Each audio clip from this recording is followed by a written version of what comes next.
So today's topic is very near and dear to my heart. My name is Susan Price, and I'm the CEO of Firecat Studio. We're basically a UX consultancy. We design experiences for different sizes of customers, anywhere from Fortune 100 to startups and everything in between.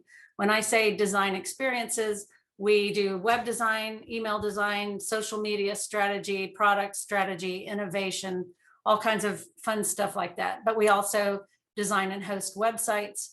So that's where I'm coming from. Me personally, in my early career, one of the first professional gigs I had was as a typographer, where I used computers before personal computers, mainframe and mid-sized computers to set type with all kinds of fun stuff, and worked with a bunch of great designers that taught me a lot.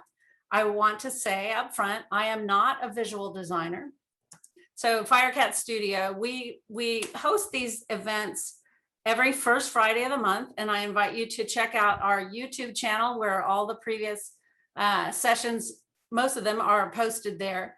We do things regarding experience design, digital marketing, and a lot of it is psychology and behavior change, because as designers, that's really, even though we're hired to make these different deliverables, getting really good at behavior change is what makes our difference. So let me talk about what is typography. And here's an official definition, and I'm going to highlight a few of the key sections. It's arranging letters and text to make sure that the content is legible, clear, and visually appealing by making really intentional choices about a whole bunch of different things. And we're going to go through that, but basically choosing about font style, appearance, and structure. And why? So that we elicit desired emotions and convey specific messages. So here's an overview of what I'm going to talk about before we get to just chit-chatting with each other. Why is typography important? A glossary of terms, that whole key idea. This is the main idea that I want you to take away. Making intentional choices about typography. We're going to play some emotions games, look at some good examples and bad examples of logos and letter forms, and additional fun examples. So let's go forward with why is it important. I pulled these stats from that link is down there, and we'll share the slides afterward, but the Career Foundry had these stats that I think point out why typography is so important. If you think about all the information available on the web, there's lots of video, there's lots of images, but 95% of what information is conveyed on the web is conveyed with written language. I think that might be an old stat, because with higher bandwidth, we're getting more video, but it's still a preponderance of information is conveyed with letter forms on the screen. So making good choices is super important. Then the bad news, which you probably all know, but let's just pull it out in the open and talk about it. People do not read. So a lot of the problems that we're trying to solve with typography choices is encouraging people to read, because they don't. They scan. And best of the online world, people scan for words that seem to match to a goal that they have of why they're staring at your screen in the first place. And I found this stat, they only read the first 2 words of each line to try to get that cue that this is what they're here for. And people overall, this is from Nielsen Norman, only read 18% of any words on any page. Ironically, I found this article, it's from 2002, talking about optimal line length, but this is what it looked like. This is a screen capture of what the article looked like. So as a typographer, I can tell you that this is not an optimal line length. The length stretches way too far across. And the problem with that is if you get all the way to the end of a line, then you have to go all the way back to the beginning of the next line. It's a far distance. And the chance of you getting on the wrong line doing that scan is higher. So this is just blather. Yeah, I don't expect you to read it, but let's talk about the emotions that when you visit a web page and you're presented with something like this that looks like what we call a wall of text. It gives you a kind of a sinking feeling, unless you're just, you know, super motivated academic and it's fascinating content. This is an off-putting experience. It looks like a lot of work.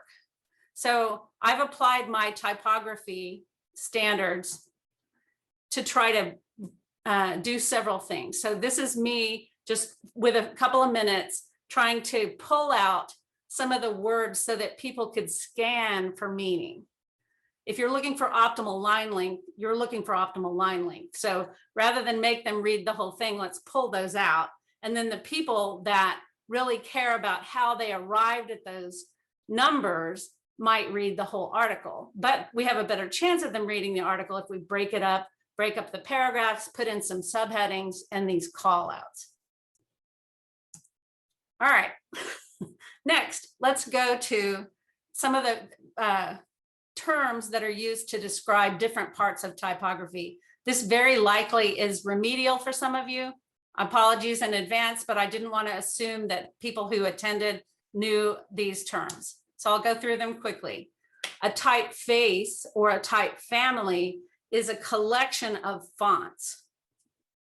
So an individual font is a face within a typeface family. This one we're showing is Frutiger. Most of the fonts come with a Roman or plain font, an italic, a bold, and a bold italic.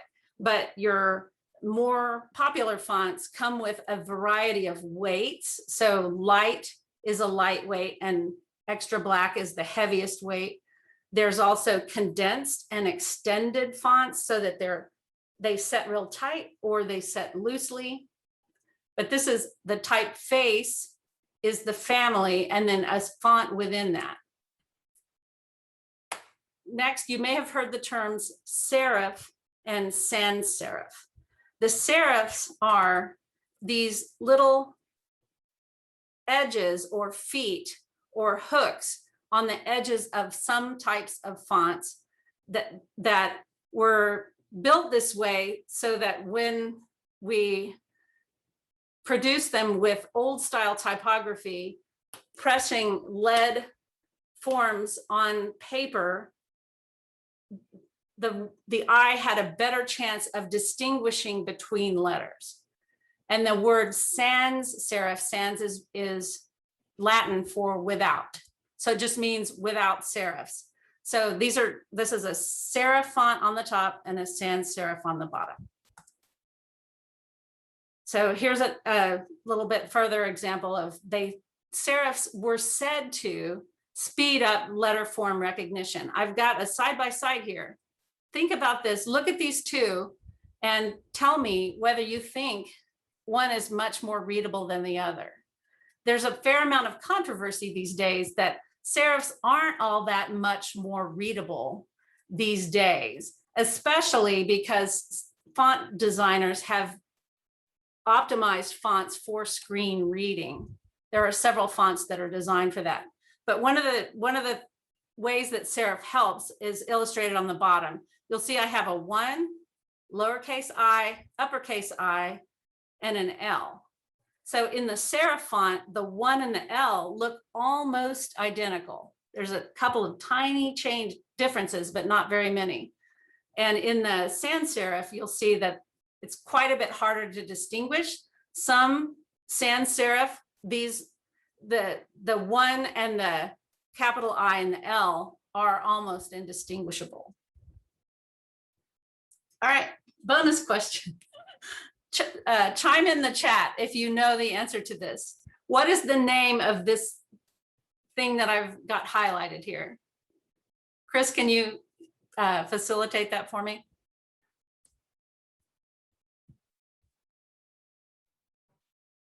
Yep, I'm not seeing any guesses just yet. No? Not yet. Okay. Ligatures. All right, who said ligature? There we go. Who knew that? We have an A period, whomever that is, and Tay. All right, good job. They are called ligatures. Some fonts have them and some fonts don't, but there are certain. It's awk. I'm sorry. Awk, Sorry. okay. Some letters that when they come together, they are hard to distinguish, and a font designer will include ligatures that they're actually physically connected. You see how the F and the hanging over part of the F actually is exactly aligned with the I. It's just a bonus thing. So one of the really important aspects for you to make an intentional choice about is leading. It looks like it might be leading, but it's actually leading because it's from when typesetters used to put strips of lead in between lines to make them either more spaced out or less spaced out.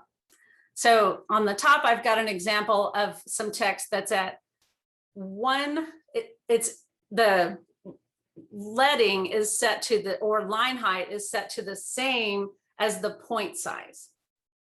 If you're doing a proposal that's going to be printed out or sent as a PDF, I recommend that you go at least 1.2. The line spacing needs to be at least 1.2. If you look at that top section that has just 1.0, it just looks kind of tight. And the one below looks a little bit more easy. If you had a very dense bunch of sections, you can tighten it up and cram more stuff onto a page. Like you might need to do that for a resume, for example. But the more line spacing you have, if you don't get crazy with it, it just looks a little more relaxed and it's a little bit easier to read. All right, so capitalization, your choices are all caps, small caps, title case, and sentence case. So all caps make a nice clean visual rectangle, except with some fonts that the Q and the J will drop below what they call the baseline of the font. So the one thing I want to tell you about capitalization is that all caps, they govern a section well, they look important. People do interpret it as shouting sometimes, but in headings, we're all used to seeing it.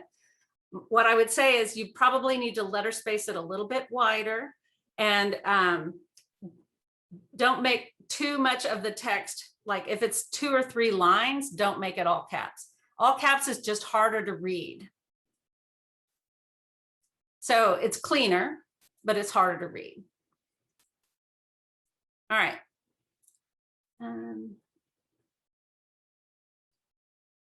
Okay, so there are other styles. Just sans serif and serif are 2 styles, but there is also something called a slab serif, and scripts, we're all familiar with those, display fonts and monospace fonts. That might be cutting off for you guys.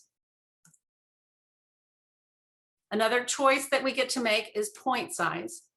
I'm showing you the difference between 16 and 24. You guys are familiar with this, right? I don't need to belabor it. The bigger it is, the easier it is to read, but the more space it takes up. So don't go too crazy, don't make it too big. I find that 16 is a good starting size in web design. It depends on the font though. Some fonts have a bigger, what they call X height, where the lowercase letters are actually relatively bigger, not tiny. So there's differences even between fonts in how big they appear, even at the same point size. I used the term earlier, letter spacing. Let me show you examples of what that is. That's just putting an even amount of space between every letter, right? So at 0%, that's what it looks like. Then 10%, a little bit more space, 50%. I've made that all caps just to make the point that sometimes letter spacing all caps helps readability. And then you can also make negative character spacing or letter spacing to tighten things up. As you get to really big font sizes, the space between the letters also scales up. So one good tactic, especially in applications like poster design, you end up having to tighten the letter spacing on big display fonts to make it look okay. It's possible to go a little bit too far. See that -25. And then now I'm going to switch gears and talk about kerning. Letter spacing takes effect for the whole set of characters. Kerning is when two letters, because of their shape, need to be tightened up. For the example of T and O in totally, the crossbar of the T, if you didn't tighten it up, would push the O so that it almost looks like a separate word. So font designers have built in kerning pairs that when it sees a capital T and a lowercase o, or a capital T and a lowercase a, or capital T and a lowercase u, whatever, that it tightens it up. And another, it's not only between upper and lowercase letters. If you think about an L, if you had everything in monospace like the font Courier, an L takes up the same amount as a W, even though they're very different, and an L doesn't need as much space. So in the example of away, every one of those characters needs to be tightened up just because they're angles. Does that make sense? All right, let's go to something a little more fun, making those typography choices. So here's a snippet from our Firecat website, and these are some of the choices we've made. Even though I told you that supposedly serif fonts are more readable, sans serif fonts are perfectly readable at a decent size, and they look a little cleaner. So we opted for a cleaner look. We also like to have our headings bigger and bold so that they strongly govern the text that they're about. And we have extra space above them, not as much space below them, but still a little space. I'll share this with you. I've got some specific recommendations as a starting point if you're designing a new website or a new design that calls for some type decisions. I've given you two sets of rules of thumb, one for body text and one for headings. So 16 or more, I already mentioned. Keep the weight. Don't use super heavy text for body text. And don't use super spidery text either. Italics are also harder to read, so use those sparingly. The line length, this is a very interesting rule of thumb, and it's not always possible for you to determine what that is because we are often designing in responsive. But if you're in doubt about letter spacing or word spacing, leave it at the default setting. Make sure your line spacing is at least 1.2 and probably leaning toward 1.5. Paragraph spacing. Justification. Flush left and ragged right is a great choice. All right. And I've got a similar set of rules for headlines. I'll share this with you afterward. Don't want to spend too much time on this. All right. Now you tell me. Let's let people talk. What tips do you find yourself using over and over again? Those of you who actually design and know about typography. Let's just break a minute. I don't want to just talk without letting you guys stop. I can say something. It kind of ties into all of the things you were talking about, specifically people that don't read. When I look at a page and I'm structuring the typography and spacing, I'm doing it for the scanner, the person who's not going to sit there and read every line by line, but they're just glancing at the content. So I take that into consideration as to what content should go into a heading or perhaps a bulleted list, or particular item in the sentence should be bolded or something like that. Where I want to go next is different fonts convey different personalities. And I'm sure you've all played with different fonts and chosen them intentionally, but let's talk about them together here for a minute. Are you guys seeing my screen? Mm-hmm. All right. Yes. So out of these, Out of all these fonts, which one would you choose if the brand you are representing, you want it to be reliable?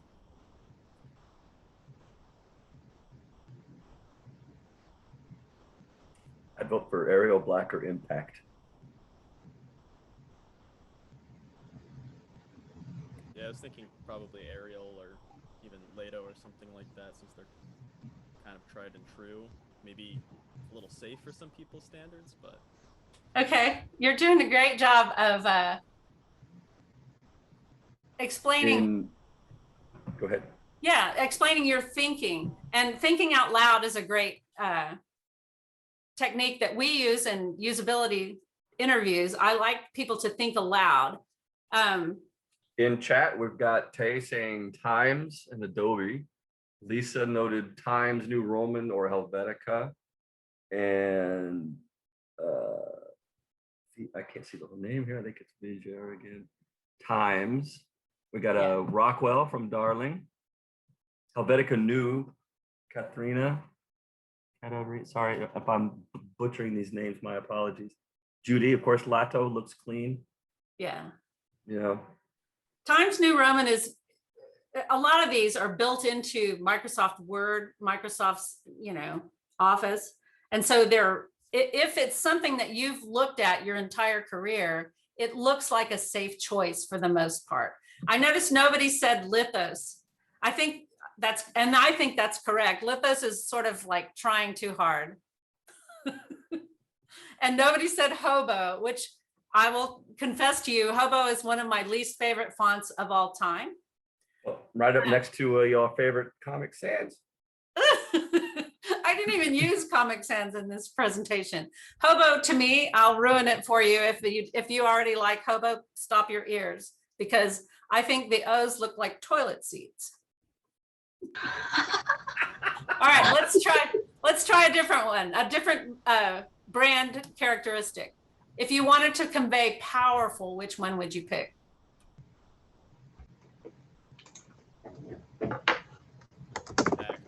Arial, or even frankly Gothic for those. A little louder. I was saying, I think either Impact, Arial, or Franklin would be potential choices. How bold they are, how in your face they tend to be. Yep. Text for getting Impact, Arial, Franklin or Impact, Impact or Arial or Franklin. Yeah, Arial Black. And okay, so what we're seeing is that we are pulled toward a heavier weight. We're thinking powerful is heavy. You might also use something large to mean powerful. Lato or even Caslon can look powerful if they're bold and they're big enough.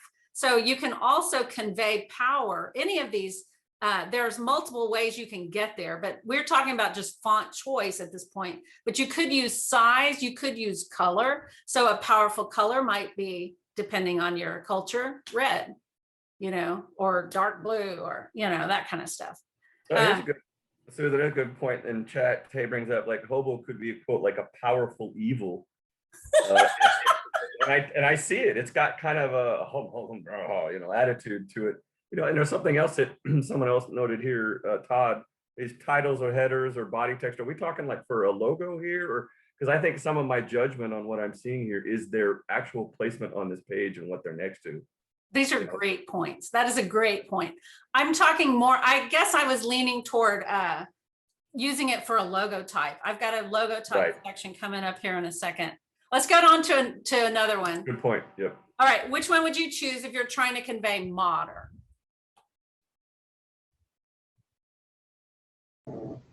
It's a little harder. And you might want to choose fonts that are on here, right? We got 3 votes for Lato. Okay. Is it Lato or Lato? I don't know actually how to pronounce that. Helvetica New, 2 Venturas, another Lato, Rockwell, Helvetica. Yeah. Lato. Yeah, I personally would also vote Lato. It feels least a little tiny foot on that L kind of bothers me. Yeah. All right, let's go. Which one's welcoming? Go ahead, Allison. I would say part of that might also just be my design brain knowing that Times New Roman and Helvetica and stuff like that have been around for forever. Uh-huh. So I think that's part of what's going into my decision Yeah. process there. Yeah. An OG prejudiced. Yeah, and I know Leto's been around for a while too, but that one doesn't stand out in my head as like an old font as much. It's so 90s. Okay, let's do welcoming. Futuras from 1927. Rockwell, Times, more votes. I could see a few of these Mention being Futura. welcoming depending on the context of where the text is placed. Correct. Tony in chat said that. Mhm. If you were trying to do welcoming, would you do black on white? Or would you play with the color a little bit? Definitely color for me. Yeah, I Black and white's very businesslike. feel like really high contrast, like stark white against stark black, can be a little almost overwhelming and less inviting. Yeah. Like you said, more professional or business like. Some of the more talented designers I know prefer using a pretty dark gray instead of black. It's just a little more refined. Charcoal, right. Yeah. M. Ray in chat notes Adobe Caslon with using a color. Caslon is formally welcoming. There is something kind of Right. more, I don't know, welcoming about a serif for some reason. There's not too many letters. There's a balance. All right, I had some fun Gray, isn't it? using what I think was the wrong font for different applications. I got a wrong font story. You do? Oh yeah, the day I changed a Fortune 100 company's intranet main page to use Comic Sans. Ah, speaking of I'll just do this. Sans. I'll just do this real quick. Oh my God. Where do we work at? How fun. Daycare. Yeah, the feedback was fantastic. I will never forget it. It lasted a day and a half. Okay, let's talk about these fonts. If you can imagine what you would use it for.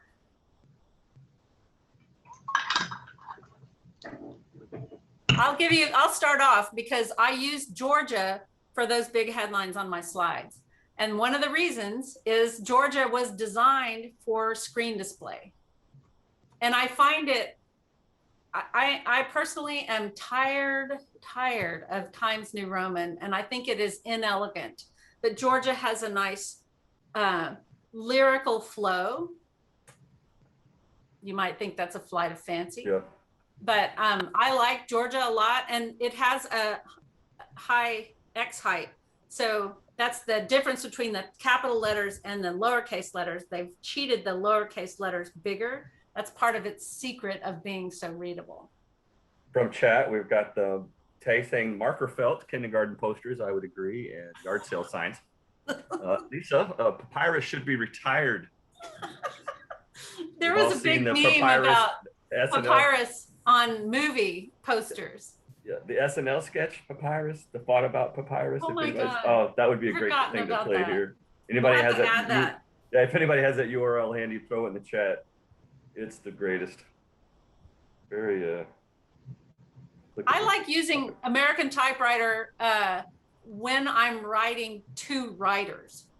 Like there's something about a typewriter that just feels kind of like they're a group of people that are familiar with. It feels kind of scholastic too, sort of Yeah, like a scholastic. more in And the then education Impact. industry.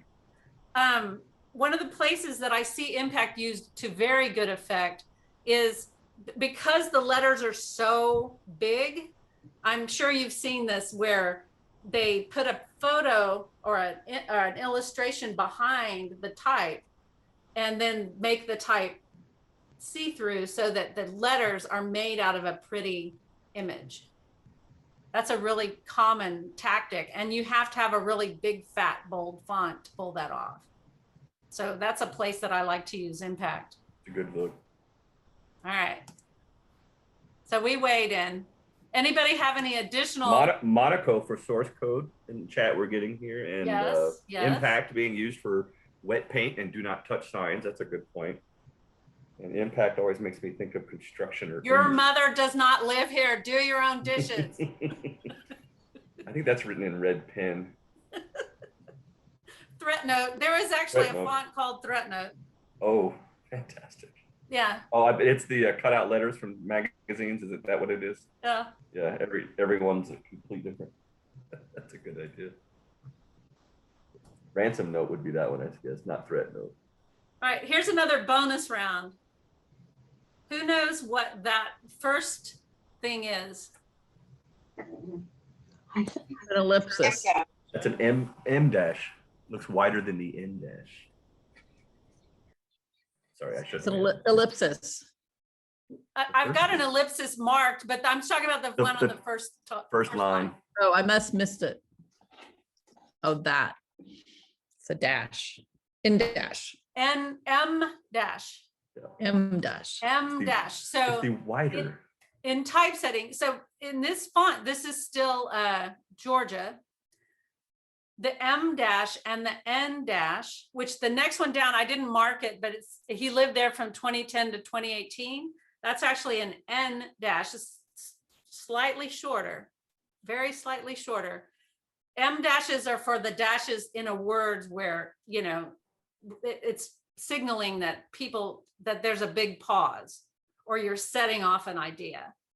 And we're used to, when we were having to type our papers for school, you had to put 2 dashes for a dash, 2 hyphens for a dash. That's because the typewriter themselves didn't have that key, so you were emulating with the 2-button push. Here's another interesting thing that kind of has always bothered me about this is the no space on either side of it. Do you Like think I always there thought, should be? well, I felt to me like the N dash is like a hyphen to me. Those are equatable, and that's used in a hyphenated word, and that makes sense. But in this case, it's looking like you're trying to make a hyphenated word called means it, but it's not. So I get inclined to want to put the space between them and treat it more like a colon. Yeah. You know, not even a colon's not right, because even Well, it leans up. both sides. It looks Right. better with both sides. On I've both gone sides, to yeah. using spaces around them for most of the time. Is there a preferred? Is there a correct? No, Not right? in any one organization's style guide, they can make a Okay. choice, and it's better to be consistent in a brand, but I think it's up to the designers. Judy, you're exactly right about ellipsis, and it's the way I do it on a Mac is Option semicolon. Here, let me show you some of the cheat stuff, and this will be in your slides that we share. But the ellipsis, you want to use the special character for an ellipsis so that it doesn't break the different periods away from each other. And they're slightly different spacing. They're a little bit more air in most fonts. And then quote marks. I love that the quote marks curl, but you have to watch to make sure they're curling the right way. They're supposed to curl toward what you're quoting, not the straight up and down ditto mark. This is if you just want to look like you know what you're doing. What would be the difference? One is actual quote, and the ditto is like the straight quotes, I guess is what you're considering ditto. Yeah. Okay. There's also a prime mark, Right, and double prime that look a little bit slanted in some fonts. But if you want to do high quality typography, mastering these special characters, and there's a whole bunch of them, and using things like ligatures is a signal that you're a high quality typography designer, not just a schlack. and that's actually an excellent point to make for all of us in business, because those are, you know, the ones looking that know or they're going to notice. Yeah. And it give you credit for that as the designer or whatever. Right. Okay. We talked a little bit about Logotype, and I want to use some examples of that. So sometimes the forms of a letter are suggestive of things like movement or body parts, like and you choose a font because it emphasizes these differences that you can connect with the user. One of the things that I wanted to point out on this slide is do not use your same font that is used in your Logotype as like there is sometimes a tendency for junior designers to want to use the same typeface that the USAA logo is in as the headline font, and that's not a good idea because your diluting the impact of your logo. So don't do that. But here's some fun. There's a lot of fun you can have in logo design with fonts, especially by playing with the suggestions from the actual letter forms themselves. On that left poster, Ride the Bike, in order for this technique to work, they had to find a font where the counter, the empty space in the D or the O or the B was actually perfectly round. Some fonts it is, and most fonts it's not. I think that's a really effective technique. The heavy, that one's fun. Also, bonus points for heavy. Notice they've kerned the A and the V really nicely. The paper clip for attach. I really liked that one. This next one further down, I don't think is quite as successful. The name of the company is VIP1. And you see that they've got the 1 in the negative space in between the I and the P. And the I kind of looks like a person. Yeah, and because I saw the 1, I saw it first. Then it made me almost, yeah, well, I saw the VIP. No, I'm correct. I saw the inverted 1 first. I saw the VIP, so I was like, it's VIP1. And then because I noticed the 1 invert, I was like, is that also an M in there, like an M1 VIP? Yeah. You know, I don't know. So I got confused by it. And if I told you it was VTP, would you think I was right? Nope. Didn't I mean, I see it now that you say that. Sure. So VTI. you have to be careful with this kind of thing. It's easy to go a little bit overboard. And this is a problem where you would test to make sure that people were reading it the right way. It's beautiful, it's elegant, it's clever, but if people misread it all the time, it's not working. It brings up a good point. They're trying to do what FedEx Aero did. Yes. Do y'all know the example that Chris is talking about? If you look at the FedEx logo in the negative space, there's an arrow. And then Taste of Vermont, they've done 2 tricks. That this is an example of they're maybe trying to do too much with this. They're trying to do eat, and they're trying to do the plate. But it's a nice tactic, I think. And then Japan with their circle dot, thought that was just very elegant. And the letter forms are just so even. And it makes a nice lyrical thing. And then mystery with the guy with the hat. And then other people have fun with letter forms made into different things. I've got an example of geometric shapes, an example of furniture. How long did it take somebody to do this? This is made out of people. So when you're doing logos, think about the relative spaces and the main letters in your logo. Find fonts that do something interesting or beautiful with the letters in your logo, like NASA did. All right, now let's have some more fun. Do you spot what's wrong with this? So this is letter spacing is a little too tight. I'm seeing a hand raised from Shirley Riley. I don't know how recent that is. She still has a question. So it doesn't look, it's supposed to be click lovers. They've done some good choices. The computer specialist is very computery looking. The mouse that looks kind of like a bug, that's all good. And then, but it looks like it's not click lovers. Burning, Rajiv says. Here's another one, same theme. It's supposed to be Metaflix. Might want to, you could fix that with kerning. You could fix that with a different font that looked more like an L. This one, tell me whether you think it works.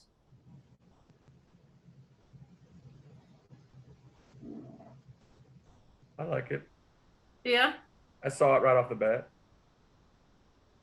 It's a fairly well-known brand, especially if you live in that area, the New York area.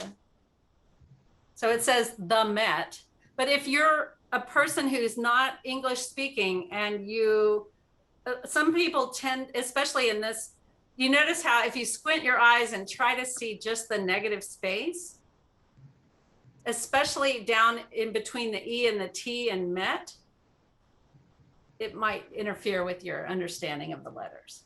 So it's one I would want to test.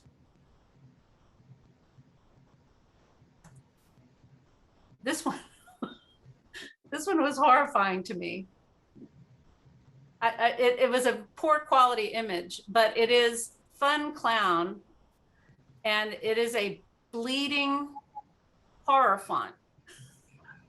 So I might already think that clowns are scary. Don't help me think that. This is where you'd want to use marker felt or Comic Sans or, you know, one of those bubble fonts. Or maybe it depends on the kind of gigs these clowns want. But this one is actually actively scary. It's possible to do really beautiful typography that sings the song of the brand, that gives people the proper feeling. And once you've honed in on some of those choices, making a design language system that helps people across channels, people in social media are using it. You give them Canva templates. You can use your MailChimp or your Constant Contact to have font choices there that are the same font choices that people see online, that are the same that are seen in your personal email or your service emails to customers. There's a whole lot that typography can do to make your brand come across the way you want it to.